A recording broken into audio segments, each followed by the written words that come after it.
아침 출근길이 예전 같지 않다.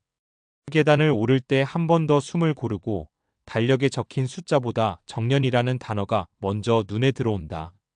30년 넘게 공무원으로 일했고 이제 나이는 60세. 월급은 꾸준히 나왔고 국민연금도 빠짐없이 냈다. 그런데 문득 이런 생각이 든다. 나는 평생 성실히 일했는데 은퇴 후 생활은 정말 괜찮을까? 내 국민연금 다른 사람들보다 평균 이상은 되는 걸까? 이 질문은 결코 욕심이 아니다. 오히려 너무 늦기 전에 반드시 해봐야 할 질문이다. 은퇴는 그만두는 시점이 아니라 완전히 다른 삶이 시작되는 순간이기 때문이다. 1. 은퇴를 앞둔 공무원이 가장 많이 하는 착각. 많은 60세 공무원들이 이렇게 생각한다. 나는 30년이나 일했으니까 연금은 걱정 없겠지. 국민연금도 오래 냈고 공무원 연금도 있으니 평균은 넘지 않을까? 다들 비슷비슷하게 받지 않나? 하지만 현실은 조금 다르다. 30년 근무와 연금이 평균 이상은 꼭 같은 말이 아니다. 국민연금은 단순히 근무 기간만으로 결정되지 않는다. 가입 기간, 평균 소득 수준, 가입 시점 언제부터 냈는지, 중간에 공백이 있었는지, 이 모든 것이 합쳐져서 연금액이 결정된다. 그래서 같은 30년 근무라도 연금액은 생각보다 큰 차이가 난다. 2. 국민연금 평균은 과연 얼마일까?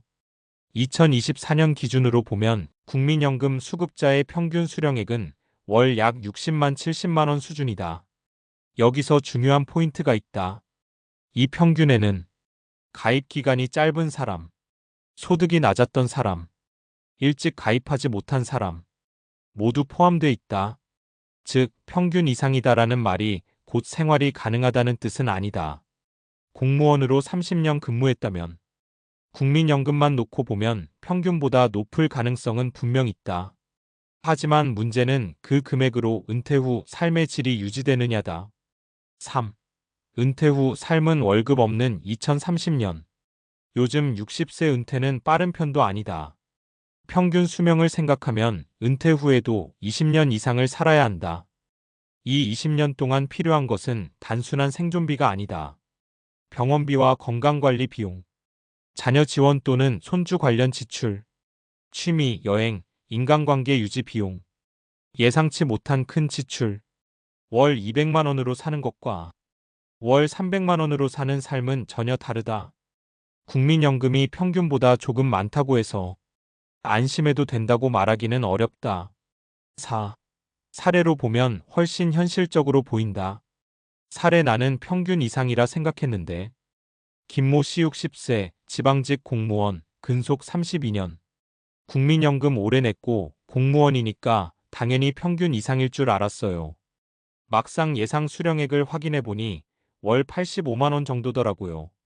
숫자로 보면 적지 않은데 막상 생활비 계산해 보니까 빠듯했어요. 김 씨는 은퇴 후에도 자녀 결혼 지원, 노후 의료비, 주택관리비, 를 고려하니 연금만으로는 부족하다는 결론이 나왔다. 결국 은퇴 후 65세까지 공공기관 재취업을 선택했다. 사례 일찍 준비한 사람이 결국 여유롭다.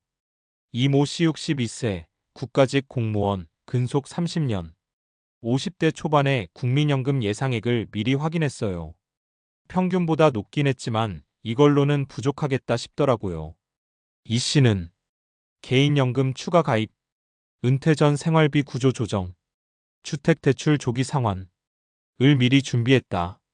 지금은 연금이 여러 갈래로 들어오다 보니 돈보다 마음이 편하다고 말한다. 사례 평균이라는 말에 속지 말아야 한다. 박모 씨 61세, 교육행정직, 근속 29년.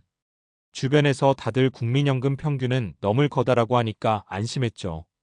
그런데 평균이라는 게 이렇게 낮은 줄은 몰랐어요. 박 씨는 연금 수령 후 생활비를 줄이느라 취미 활동을 거의 포기했다. 지금 가장 후회하는 건 단 하나다. 조금만 더 일찍 현실적으로 계산해 봤더라면. 오, 그래서 중요한 질문은 이것이다. 이제 질문을 바꿔야 한다. 내 국민연금은 평균 이상일까? 내 은퇴 후 삶을 지탱해 줄 만큼 충분할까? 평균은 참고 자료일 뿐 기준이 아니다. 은퇴 준비는 남들과의 비교가 아니라 나의 생활을 기준으로 해야 한다. 6. 지금이라도 꼭 해봐야 할 것. 60세라 해도 늦지 않았다. 국민연금 예상 수령액 정확히 확인하기. 은퇴 후 월 생활비 현실적으로 계산해보기. 부족한 부분을 재취업, 개인연금, 지출 구조 조정 중 무엇으로 채울지 결정하기. 연금은 숫자보다 전략이다. 마무리하며 30년을 성실히 일해온 공무원이라면 누릴 자격이 있다. 다만 그 자격은 아무 준비 없이도 편안한 노후를 보장해주지는 않는다. 내 국민연금은 평균 이상일까? 이 질문을 던질 수 있는 지금이 은퇴 준비의 마지막이자 가장 중요한 골든타임일지도 모른다. 지금 한 번만 제대로 들여다보자. 그래야 은퇴 후의 하루하루가 불안이 아니라 선택이 된다. 그렇다면 이 글 다음에 가장 자연스럽게 이어질 내용은 하나다. 은퇴 후 삶의 만족도는 연금 액수보다 통제감과 예측 가능성에 달려 있다는 이야기다. 이건 감정적인 위로가 아니라 꽤 많은 연구와 데이터가 뒷받침하는 사실이다. 7. 노후 만족도를 결정하는 진짜 요인. 많은 사람들이 은퇴 준비를 이야기할 때 숫자부터 떠올린다. 연금 얼마, 자산 얼마, 집값 얼마. 물론 중요하다. 하지만 과학적으로 보면 돈은 필요 조건이지 충분 조건은 아니다.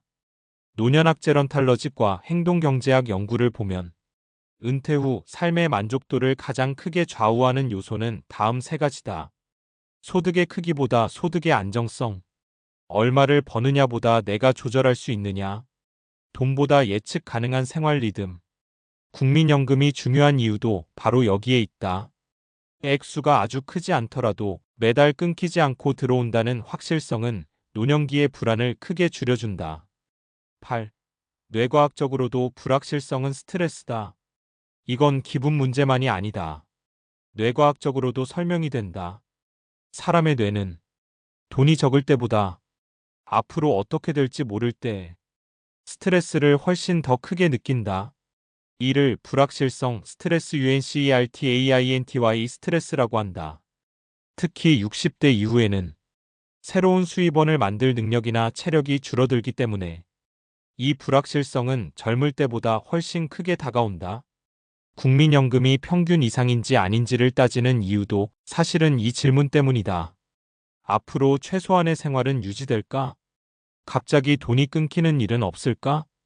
연금이 충분한지 따질 때는 금액보다 바닥이 어디인지를 먼저 봐야 한다. 9. 그래서 평균 이상이라는 말이 위험하다. 다시 평균 이야기로 돌아가 보자. 국민연금 평균보다 많이 받으니까 괜찮다. 이 말이 위험한 이유는 간단하다. 평균은 생활비 기준이 아니다. 평균은 지역 가족 상황을 반영하지 않는다. 평균은 건강 상태를 고려하지 않는다. 통계적으로도 노년기 지출은 은퇴 직후보다 70대 이후에 다시 증가한다는 연구 결과가 많다. 이유는 뻔하다. 병원비, 간병비, 건강보조비용, 즉 지금 계산한 현재 기준 생활비는 노후 전체를 대표하지 않는다. 10. 사례를 하나 더 보자. 현실적인 경우. 사례 처음엔 괜찮았는데 5년 뒤가 문제였다. 최모 씨 65세, 전직 공무원. 은퇴 직후에는 연금으로 충분했어요. 여행도 다니고 취미도 즐기고요. 그런데 70세 가까워지니까 병원 갈 일이 늘더라고요. 최 씨는 국민연금과 공무원연금이 평균 이상이었지만 의료비 비중이 급격히 늘면서 생활비의 선택권이 줄어들었다고 말한다. 돈이 없는 건 아닌데 쓰는 데마다 계산하게 되더라고요.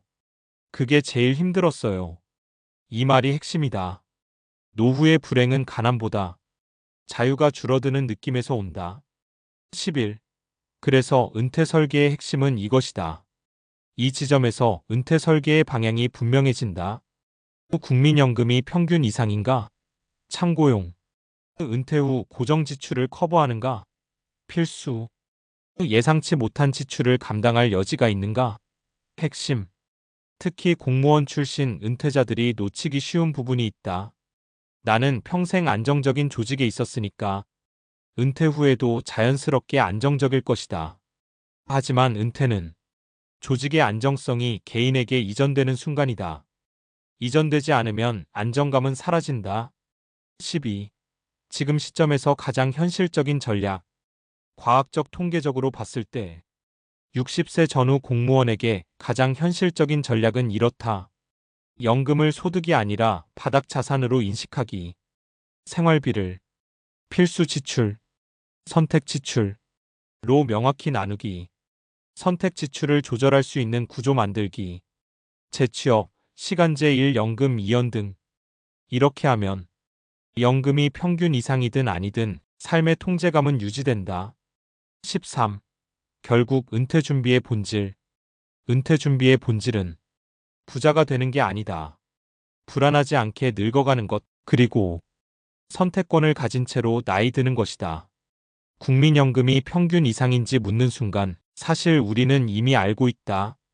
나는 단순히 숫자가 아니라 내 이후의 삶을 확인하고 싶은 거구나. 그 질문을 던질 수 있다면 아직 늦지 않았다. 오히려 가장 현실적인 시점이다. 은퇴는 끝이 아니라 통제권이 조직에서 나에게 넘어오는 전환점이다.